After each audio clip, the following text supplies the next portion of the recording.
quiet hiwalayan or public post?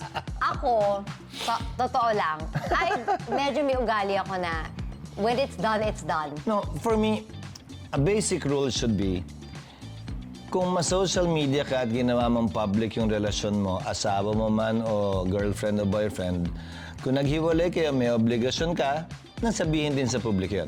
At some point. Pero kung pribado yung buhay mo, hindi mo sinocial media, isinantabi mo yun sa politikang buhay mo, sa showbiz na buhay mo, edi pwede mo ring panatilihing pribado yun. But I have a question. Ako kasi, pinoblik kita eh.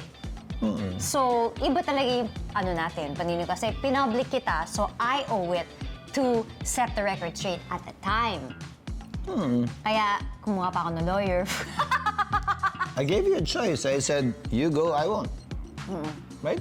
Yeah. So, ganun. So there are a lot of things that are coming out, like screen capping conversation, blackmailing people with screen caps. Fine, it's out there, ayan, for people to judge, but the technicalities of it all. Is this allowed? Like, is it illegal to do that or what? Violation ng data privacy yan. Pwede kayo demanda. Ang problema lang, pag nagdemanda ka ng violation ng data privacy yan, edi para mo na lang inamin na totoo yung screenshot. So, decision. Timbangin mo.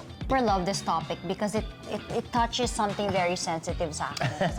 Nagamit na sa akin yung dati eh, na parang, I have exported conversations from WhatsApp to Chuchu, I have screenshots, blah, blah, blah, blah, blah, since ganito, ganyan. May mga ganun ako before sa past ko. Parang, that's already a threat technically because it's a crime, right?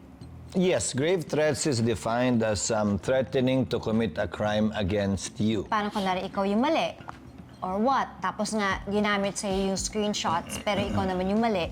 And then parang, yung perception taas, bakit ka magdidemanda ng iba kung ikaw naman yung mali? Walang kinalaman kung mali o tama ang ginawa mo, kung mali o tama yung nakalagay sa screenshot. Ang pinaparusahan doon yung paglabag nga ng privacy mo. May isang Supreme Court decision na nagsabi, yung screenshots pwedeng gamitin sa isang criminal case bilang patunay o bilang ebidensya laban o pabor sa isang akusado. Yun lamang yung exemption. Ayon sa korte, pero wala sa batas yun. Question, voice recording. That's also...